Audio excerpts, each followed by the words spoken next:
देखंतु आंबड़ा सुखुआ झोल तरकारीटी केते सुंदर भाव में प्रस्तुत हो जाइए। चलते भिडियोटी ये आज आम स्टार्ट करवा। नमस्कार आदिवासी रसोई चैनल को आपण मन को अनेक अनेक स्वागत। आंबड़ा सुखुआ झोल तरकारी करने मु प्रथमे आंबड़ा को भल भाव में धोईकी काटिकी नहीं। देखंतु ये आंबड़ार चुपाटी को मु अधा छड़ेकी नहीं अधा छड़े नहीं। एठी मु देसी सुखुआ नहीं। एठी आमर पेस्ट करी मसला नियाइछि। मसला रे अदा रसुण जीरा प्याज लंका ए सब को मु पेस्ट करके नहीं। कढ़ा आमर भल भाव गरम होला पर सेथिरे आमे अल्प टिके सरिष तेल दे देबा। सरिष तेल गरम होला पर सेथिरे एबे आमे पेस्ट करी रखिथिया मसला सब को दे देबा। मसला को तेल सहित भल भाव एपट सेपट करके कसी नेबा। एठी देखंतु मसला आमर भल भाव कसी ही जाइछि। सेथिरे आमे अल्प टिके पानी देबा। पानी को देकी मसला को आउ टिके एपट सेपट करके भल भाव कसी नेबा। एठी देखंतु मसलाटी आमर भल भाव सिझी जाइछि। सेथिरे आमे अल्प टिके लंका गुंडा और हळदी गुंडा देकी भल भाव मिसै नेबा मसला सहित। एठी आमर मसला भल भाव कसी जाइछि। आपण माने देखि पारुथबे मसला रे तेल बाहरी जाइछि।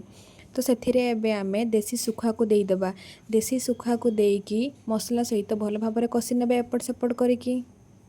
सुखुआ को मसला सहित 1 मिनिट कसी नेबा जेमती आमर सुखुआ रे सब आइंस पण सब सरी जिवो।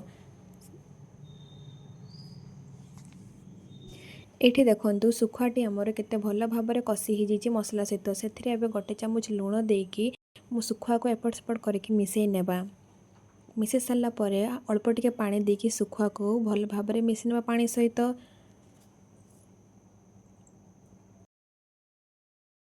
सेथिरे एबे आमे काटिके रखिथिबा आंबड़ा सब को दे देबा। आंबड़ा मसला सुखुआ को भल भाव कसी नेबा एपट सेपट करिकी। भल भाव कसी सारा पर ताको 2 मिनिट कभर करके छाड़ी देबा लो मीडियम रे। 2 मिनिट पर ये आप देखु जे आंबड़ाटी आमर केते भल भाव कसी ही जाइए मसला सहित। और आपण मैंने देखिपे आंबड़ू अल्प टिके पानी बाहरी जाइए। ताको आउ टिके एपट सेपट करके भल भाव मिसै नेबी। ये देखु जे मसला सुखुआ आंबड़ा केते भल भाव कसी ही जाइए आमर। सेथिरे एबे आमे गोटे गिना पानी देबा। पानी को दे सारा पर आंबड़ा को टिके एपट सेपट करके भल भाव मिसै नेबा। ताको आमे फुटिया पई छाड़ी देबा 3 ରୁ 4 मिनिट। आपण माने समस्त जानिथिबे आंबड़ा को बेसी समय फुटेबा द्वारा तरकारीटी पूरा खटालिया होता है। सेतिपई हमको 3 ରୁ 4 मिनिट कभर करके फुटिया पई छाड़ी देबा। 3-4 मिनिट पर ये आप देखु तरकारीटे आम फुटका आसी जाइए और तरकारीटी आमर प्रस्तुत हो जाइए। आपण मैंने जदि अधिका खटा खाइबा को पसंद करती तो आप 6-7 मिनिट तरकारीटी को फुटई पारे। आपण मैंने जदि कम खटाड़िया खाइबा को पसंद करती तो आप 2-3 मिनिट फुटई पारे। देखंतु तरकारीटी आमर केते सुंदर भाव में देखा जाउची। आउ एठी आमर प्रस्तुत हो जाइए आंबड़ा सुखुआ झोल तरकारी। आशा करुच्ची भिडियोटी आपण समस्त भल लगी। जदि भिडियोटी भल लगी ताले गोटे लाइक कमेंट शेयर सब्सक्राइब करने जमा भी भूलिबेनि। आमे पुणी देखा गोटे नेक्स्ट भिडियो रे।